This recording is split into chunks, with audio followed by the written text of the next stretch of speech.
आपको असुर दल और दिव्य दल इन दोनों का विवेक होना चाहिए। रजनीचर किसको कहते हैं और दिव्य संपदा वाले भालू और कपि किसको कहते हैं, ये दोनों तुम्हारे भीतर सेनाएं जूझ रही हैं। असुर भी आपके भीतर हैं। रजनीचर माने, रजनीचर का क्या अर्थ होता है? रजनी माने रात। हाँ, जो रात में जो है चरते हैं। चरने का अर्थ क्या होता है?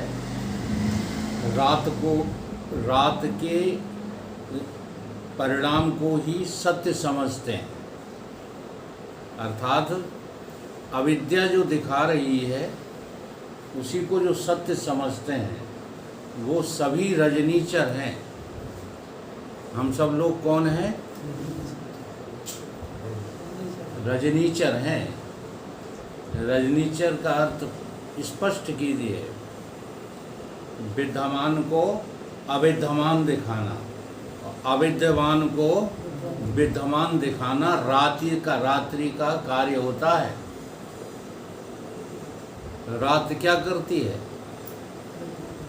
जो विद्यमान है उसको अविद्यमान दिखा देती है। विद्यमान कौन है?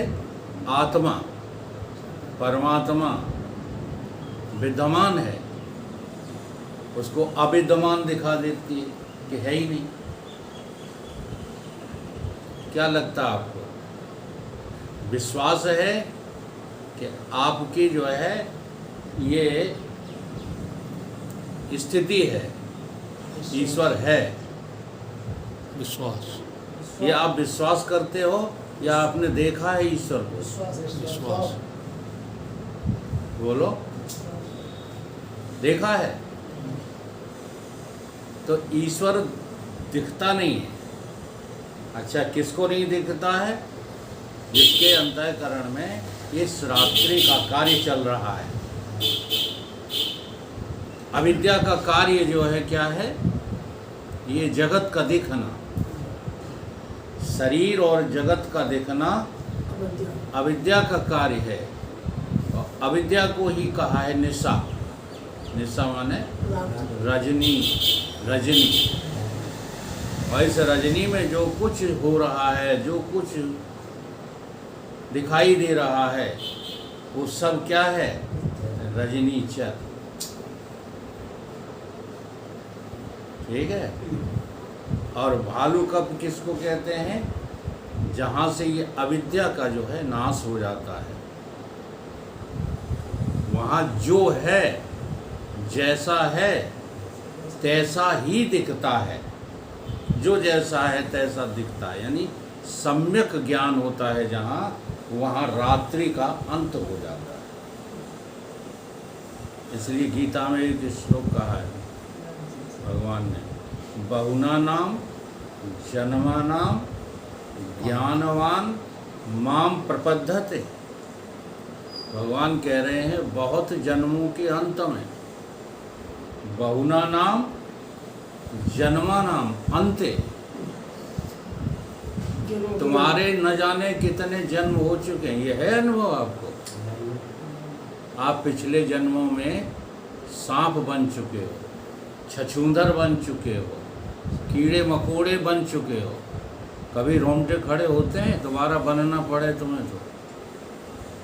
हजारों की संख्या में कीड़े मकोड़े घूम रहे हैं, तुमने एक बाल्टी ली और बाथरूम में फेंक दी।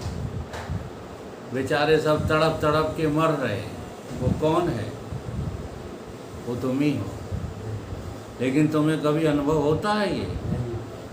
तुम्हें लगता है कि ये तो कीड़े मकोड़े हैं। तो भगवान यही कह रहे हैं, बहुना नाम जन्मा नाम अंते, न जाने कितने जन्म तुम्हारे हाँ इन्हीं योनियों में जो है भटक भटक के हो चुके हैं।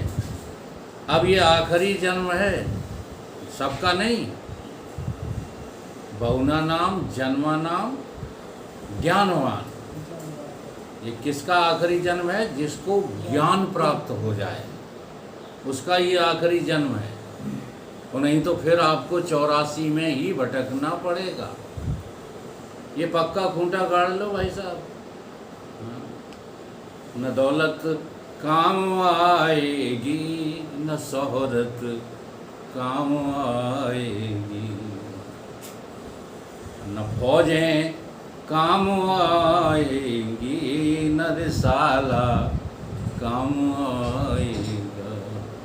जो देगा राहे हक में वो निवाला काम आएगा। कहाँ भटक रहे हो? ये तुम जो पैसा बढ़ाते हो, ये जो तुम अपने परिवार को बढ़ाते हो, ये एक भी काम आने वाले नहीं है। इसलिए सजग हो जाओ, सत्संग करो, सत्संग में सत्य का विरोध मत करो। ये कहो कि हम पालन करने में अभी असमर्थ हैं, हे गुरुदेव मुझे ऐसा आशीर्वाद दो, मेरे ऊपर इतनी करुणा करो कि हम इस सत्य का जो है पालन करने में सक्षम हो जाए। होशियारी मत छांटिए। असल में वाद विवाद करना हमने बंद कर दिया है। नहीं, ये जितने साधु सन्यासी इस तरह के घूमते रहते हैं ये सब फटकारने लायक है। लेकिन हम गृहस्थ हैं, वो सन्यासी हैं। ये भेद जो है हमको आदर और उनको रेस्पेक्ट करने को मजबूर कर देता है। जी हाँ, क्योंकि मर्यादा का फिर उल्लंघन हो जाता है। कोई सन्यासी तुम्हारे यहाँ तो अतिथि बन के आया, तुम उसे फटकारने लगो, हाँ, तो वो थोड़ा सा जो है प्रतिक्रिया गलत सिद्ध हो जाती है। वैसे है तो हकीकत, हाँ, क्योंकि ये लाइन पर आने वाले नहीं हैं, ये बारह बाट घूम रहे हैं। अब मृत्यु से लड़कर के ये शख्स आया है, मृत्यु से लड़कर आया, और उस मृत्यु के लड़ने में सहयोग आप लोगों कर रहा है। आपका चंदा गया तब ये बाबा तब के बचे सही तो कह रहा है थे हमारे 1 लाख पानी में चलेगा, कच्छू नहीं बात। हाँ। आपकी सहमति से हम जिंदा करें, कोई हमें समझ रहे कि नहीं आप?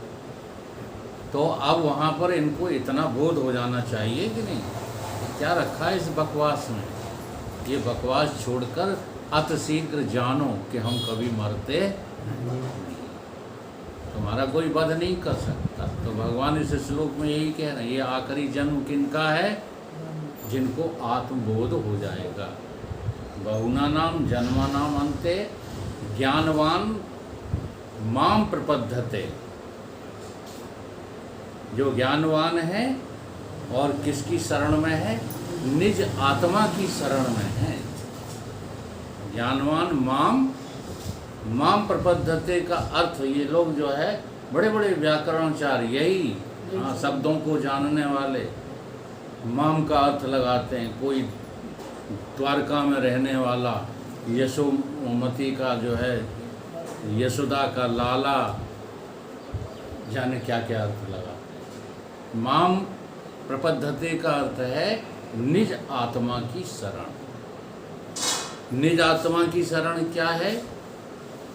अभी हम किसकी शरण में हैं? अभी हम किसकी शरण में हैं बताइए? हम लोग जो है अभी अनात्मा की शरण में हैं। क्यों? क्योंकि चेतन के अतिरिक्त इस संसार में जो कुछ भी है वो सब का सब अपरा शक्ति का परिणाम है। अपरा शक्ति का परिणाम है ये जगत, चेतन का परिणाम नहीं है। चेतन का तो ये विवर्त है। अब विवर्त और परिणाम में अंतर समझिए। परिणाम उसको कहते हैं जिससे कुछ पैदा होता है।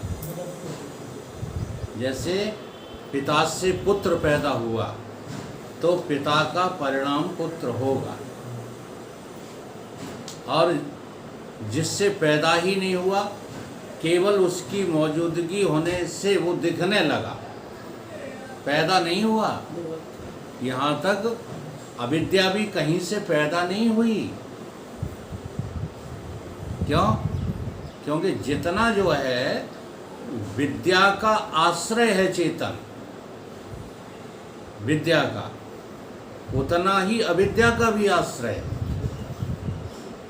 जगत का आश्रय चेतन है, तो ज्ञान का भी आश्रय चेतन है।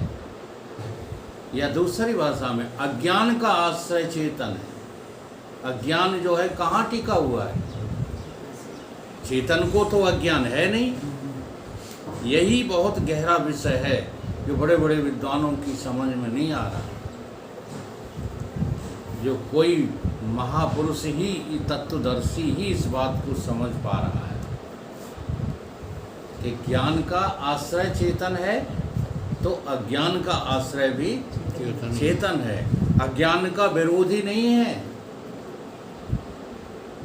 इसलिए चेतन की मौजूदगी में अज्ञान के परिणाम स्वरूप जितने भी संसार में द्वंद्व चल रहे हैं वो देखता रहता है, द्वंद्व चलते रहते हैं। अगर भगवान, उसी चौपाई के अर्थ में ये बात है, आज के प्रवचन का विषय यही चौपाई रखना, इनसे नोट कर लेना। अगर जो है केवल जिनके ऊपर सुधा की वर्षा हुई है, नहीं, सुधा की वर्षा तो दोनों तरफ हुई है, लेकिन जिन क्या है, हाँ, सुधा भ्रष्ट भाई दो दल और रजनीचर नहीं जिए, तो इसमें जो है ब्रह्म का दोष नहीं है। भालू कब तो खड़े हो गए, लेकिन रजनीचर मरे के मरे ही पड़े रहे। इसमें किसका जो दोष है? ये किसके ऊपर तुम आरोपित करते हो? ईश्वर के ऊपर। वो ईश्वर के ऊपर जो दोष लगाते हो वो लगाना ठीक नहीं है, क्योंकि ब्रह्म ईश्वर तो निर्दोष है। वो न किसी का विरोधी है, न किसी का सरोधी है। वो तुम्हारे घर धन धान्य से नहीं भरता, और गरीब का धन वो नहीं छीनता। ये तो उसके ऊपर खामखा का दोष आरोप लगा रखा। जैसे एक दृष्टांत है, कोई भगवान शंकर का भक्त था, उसकी भैंसें जो है वो खो गई। उसने प्रार्थना की भगवान से कि हे भगवान, हमारी भैंसें मिल जाएं। 2 दिन की, 4 दिन की प्रार्थना करता रहा। बहुत प्रार्थना करने पर भी भैंसें नहीं मिली। उसको गुस्सा आ गया। सब परिवार उठाया शंकर जी को, हाँ, शिव पार्वती और गणेश, नंदी बाबा, हाँ, और वो लिंग वगैरह सब उठाया और तालाब में फेंकाया। किस काम के तुम जो हमारा जो है सहयोग नहीं कर रहे? अब ताल में फेंकाया तो दूसरे दिन भैंसें मिल गई। अब जब भैंसें मिल गई तो तालाब में से उठा के नहा धोवा करके फिर बिठा दिया। फिर हाथ जोड़ के बोला कि पहले ही मान जाते तो इतनी दुर्दशा क्यों होती है? क्या है ये? न तो भगवान ने तुम्हारी भैंसों को गायब किया था, और न भगवान की वजह से ये भैंसें मिली हैं, लेकिन तुम्हारा भाव है भगवान के प्रति। तुमने अपने भावों से ये सिद्ध कर दिया कि भगवान ने ही भैंसें गायब की थी, और भगवान के ही वजह से भैंसें मिली हैं। जबकि है तुम्हारे भाव की ताकत। भाव में बड़ी ताकत है। भाव की वजह से ही ये शरीर जो है दिख रहा है, नहीं ये शरीर है थोड़ी। अंतर्मुख होकर के देखो तो आत्मा के विस्मरण से जीव है, नहीं जीव कोई चीज नहीं है। रस्सी के न दिखने से कौन दिख रहा है? टेढ़ी मेढ़ी रस्सी नहीं देख पाई तो कौन दिखने लगा? सर्प दिखने लगा। ऐसे ही आपको आत्मा नहीं दिख रही। आत्मा के न दिखने के कारण से शरीर और संसार दिख रहा है। तो जब आत्मा नहीं दिखी तो कौन बन गया? देखो, आत्मा के अज्ञान से जीव बना है। अज्ञान का, अविद्या का परिणाम जीव है, न कि आत्मा का। ये बहुत गहरा चिंतन है। आत्मा ने जीव नहीं बनाया। जो ईश्वर अंश कहा जाता है, हाँ, उसका अर्थ आप यही लगाते हो कि आत्मा से जो है ईश्वर से जीव पैदा हुआ है। नहीं, ईश्वर के भूलने से, ईश्वर के अज्ञान से जीव, समझ में आ रही बात? जैसे रस्सी के न दिखने से सांप आदि दिखाई देने लगते हैं, ऐसे आत्मा के न दिखने से जीव बन गया है। आत्मा के अज्ञान से कौन बन गया है? जीव बन गया है। और जीव के अज्ञान से देह बन गई है। देह है थोड़ी। लगा होगा आपको, माता जी मर गई, वकील साहब ने दाह संस्कार किया, अंत्येष्टि की, उनको आग लगाई, ये सब दिख रहा है। और ये भीड़ तमाम इकट्ठी करी वकील साहब ने, हमने सच बताएं कुछ नहीं किया। ये मुझे अनुभूति हो रही कि मैंने टाक नहीं टारा, लोग यूं ही प्रशंसा कर रहे हैं बेमतलब। कहीं कुछ हुआ थोड़ा ही है। ये आदमी थोड़े ही थे, सब भेड़ें थी, भेड़ें। बुरा खूब लग जाए, क्योंकि आप भी हमारे यहाँ आए थे आमंत्रण में। सब भेड़ें थी। भेड़ माने भीड़। भीड़ किसकी होती है? भेड़ों की। आदमी मत समझना, जहाँ भीड़ हो वहाँ कोई आदमी नहीं है, सब भीड़ है। तो आत्मा के अज्ञान से जीव की उत्पत्ति हुई, अज्ञान से हुई है, आत्मा से नहीं। गहराई पकड़ना। और फिर जीव के अज्ञान से, आप जीव भी नहीं जानते अपने को, आपको अपने जीवत्व का भी अज्ञान है। तो जीव के अज्ञान से क्या बना? देह बन गया। ठीक है। अब देह के भी अज्ञान से रिश्ते नाते बने, रुपया पैसा बना। ये अज्ञान ने तुम्हारे ऊपर जो है आवरण पर आवरण, आवरण पर आवरण डाल दिया है। इसलिए बाहर के आवरणों से जो है साधना शुरू करो। बाहर की आवृत्ति को हटाने से साधना प्रारंभ की जाती है। हम बाहर के आवरणों को ज्यों का त्यों बनाने रखना, आत्मा को जानना चाहते हैं, कैसे जान पाओगे? इसीलिए जो है सबसे पहले विवेक है। ज्ञान में क्या है? विवेक पैदा करो। आत्मा अनात्मा का, नित्य अनित्य का, सत्य मिथ्या का विवेक जो है पैदा करो। क्या सत्य है और क्या मिथ्या है।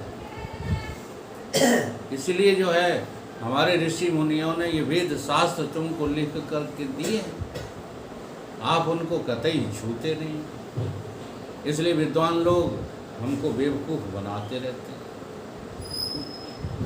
वो विद्वान हैं ही नहीं जो केवल शब्दों के आधार पर तुमको गुमराह करें।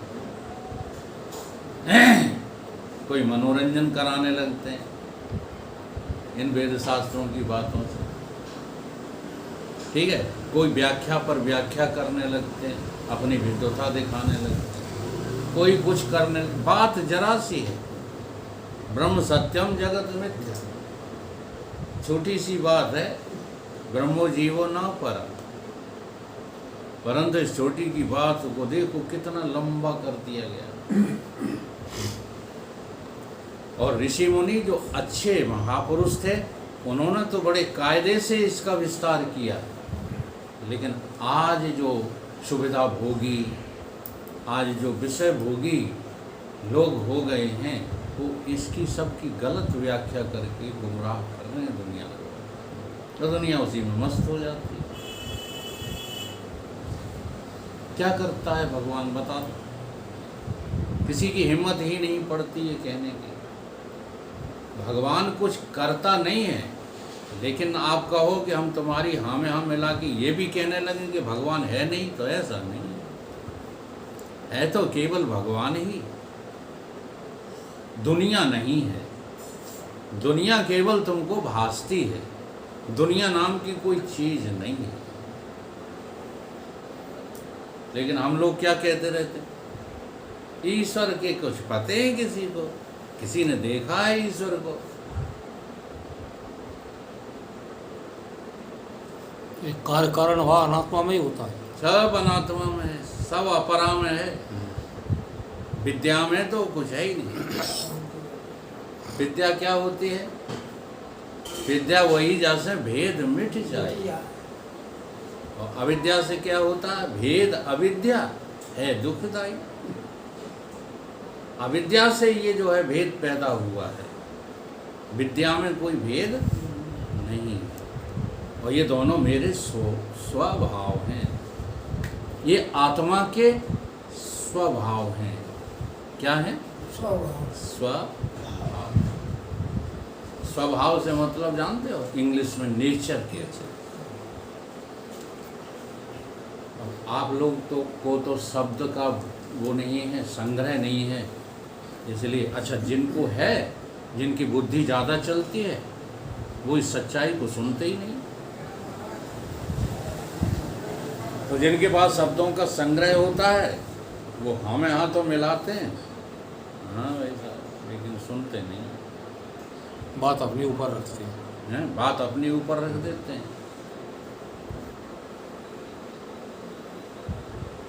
अब जब चले गए तब जो है किसी का नाम नहीं लेते, नहीं कह रहे थे लोग, देखो इतने बीमार परेशान, इन्हें क्या ज़रूरत थी आने की। तब मैंने ही समर्थन किया कि भाई भाव है, भाव तो मरते दम तक काम करता है, लेकिन ये भाव ठीक नहीं है, ये व्यवहारिक भाव तोड़ना पड़ेगा। सच्चे संत कहते हैं कि व्यवहार को सत्य मानना बंद करो, इसमें कोई सच्चाई नहीं है।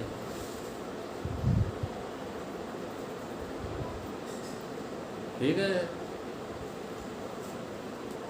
इन भावों में कोई सच्चाई नहीं, वही सब भाव से ही हो रहा है, सब भाव से हो रहा है। अगर आपको भावातीत तक पहुंचना है तो इन भावों से हटना पड़ेगा, लेकिन पहले आप भगवत भाव से हट जाते हो, जगत भाव जो है छोड़ते नहीं। पहले क्या छोड़ना है? जगत भाव छोड़ना है, सब अंदर की बात। पहले मना मत करो कि ईश्वर नहीं है, जैसा आज सुबह वो सुना रहे थे कि एक बार विवेकानंद जी के सामने किसी ने लिख दिया गॉड इज नो वेयर, ईश्वर कहीं नहीं है। तो विवेकानंद जी को ये बात बड़ी खटकी, उन्होंने नज़र बिछा करके नो लिखा था, नो, वहाँ पर जो डब्लू रख दिया और डब्लू के बाद कॉमा लगा दिया। अब क्या अक्षर बन गया? God is now here. अभी क्या अक्षर बन गए? तो उन्होंने कहा विवेकानंद जी ने, पढ़ो, अपना ही लिखा हुआ पढ़ो। उसने देख तो पाया था नहीं, अब वो पढ़ने लगा, अब उसको तो नाव पढ़ेगा, क्योंकि डब्लू वहाँ से हटा के नो में जोड़ दिया। गॉड इज नाउ हियर, तो क्या शब्द निकला कि परमात्मा यही है। वो हकीकत है, परमात्मा तुम्हारे पास। मोकों कहाँ ढूंढे रे बंदे, मैं तो तेरे पास। रटते हो भाई साहब, पास है तो उसके साथ क्यों नहीं रहते हो? जगत के साथ क्यों रहते हो? इतनी भीड़ मुझे प्रशंसित करने के लिए थोड़ी नहीं थी, डूब जाता मैं इसी में, हैं? कम से कम 2 महीने तक जो है जाई बाहवाई में घूमते रहते, लेकिन मुझे 2 कौड़ी की नहीं लगी। क्यों नहीं लगी? क्यों मैं सदा अपने इष्ट के साथ रहता हूँ। भाई साहब तुम चाहे जितना बुरा मानो, तुम्हारा इष्ट अभी संसार है, अभी तुम्हारा इष्ट भगवान है ही नहीं। इष्ट के साथ रहने वाला कभी जगत के साथ रह ही नहीं सकता। यही तो भावों का खेल है। भावो विद्यते देवो न पाषाणे न मृण्मय। भाव में है भगवान, और भाव में ही क्या है? भाव सागर। भाव में ही भगवान है और भाव में ही भाव सागर है। सब खेल तो जो है भाव का ही है। इसलिए भावना बदलने पड़ेगी। जो जगत भावना बना रखी है, इसको बदलने का नाम ही क्या है? इसको बदलने का नाम ही साधना है। अब वो साधना कहीं से भी आप प्रारंभ करो तो केवल शब्दों के जाल में मत फंसो। हाँ, ये रट करके विवेक वैराग्य कट संपत्ति मुमुक्षा तितिक्षा, हाँ, श्रवण मनन निधिध्यासन में तो अभी निधिध्यासन में काय के लिए अटके हो शब्दों में यार। 2 मिनट में परमात्मा तुम्हारे साथ हो सकता है, ज़्यादा समय लगने वाला नहीं, परंतु ईमानदार हो जाओ तो। और जिन लोगों ने देखा है ना, हॉस्पिटल में आप लोग पहुँच ही नहीं पाए, धन सिंह पहुँच गए थे। मेरी माता जी को देख, मैं प्रशंसा नहीं कर रहा हूँ उनकी, सारी दुनिया देखना बंद हो गई थी उनको। सबको हो जाती है। अब वो अब वहाँ उनकी क्या स्थिति थी जीव की? हाँ, जहाँ दुनिया देखना बंद हो जाती है, वहाँ जीव किससे जूझ रहा है? जमराज से जूझ रहा है या अपने इष्ट में मस्त है? ये तो जीव ही जाने, और कोई क्या जाने। सही बताओ। वो वही हम आपको जो है चेतावनी देते रहते हैं, न ये तुम्हारी संपदा काम आएगी, न ये तुम्हारी भीड़ काम आएगी। तुम्हारे काम तो वही आएगा, हाँ, जो तुमने पूरी जिंदगी में लिया है। और क्या काम आएगा? कुछ काम आएगा? बड़ों बड़ों के नहीं आया, किसी के नहीं आया काम। इसीलिए जो है संतों ने लिख दिया, आया है सो जाएगा, आया है सो जाएगा, राजा रंक फकीर। एक सिंहासन चढ़ चला, एक बंधा जाए जंजीर। अब तुमने देखा कि कौन बंद करके गया है, तो कौन सिंहासन पे चढ़ के गया? तुमने कभी देखा? अरब खरब लो संपदा, उदय अस्तनो राज। तुलसी जो निज मरण है, सो आवै कौन काज। तुम बाहर से देखते हो, अंतर्मुख होकर के देखो तो जगत का कुछ भी तुम्हारे साथ जाने वाला नहीं है। और जगदीश, अब जगदीश तुम्हारे साथ जाएगा ये कहते बनता नहीं, जगदीश तो तुम्हारे साथ सदा है, अभी भी। जी हाँ, आपकी एक श्वास भी चल रही है तो जगदीश की वजह से चल रही है, जगत की वजह से नहीं। सिलेंडर खरीद के हॉस्पिटल में रख लिए, न जाने फिर से कोरोना आ गया तो। चाहे जितने सिलेंडर रख लो, तुम्हारी एक एक श्वासा की ताकत मिलती है कहाँ से? ईश्वर से। भरोसा कर तू ईश्वर पर, तुझे मरना नहीं होगा, तू मरेगा ही नहीं। और ये गप नहीं है, इससे बड़ी कोई सच्चाई नहीं है। अगर तुम जो है इसमें लग जाओ ना, ज्ञान में, भक्ति में, आपको इसी जिंदगी में सिद्ध हो जाएगा कि मैं तो कभी मरता ही। मैंने तो सारे ब्रह्मांड में घूम कर देख लिया है। हाँ, सब मर जाते हैं, ब्रह्मा मर जाते हैं, विष्णु मर जाते हैं, शंकर भी मर जाते हैं, पर हम कभी नहीं मरते। ये गप नहीं। यह है अनुभव।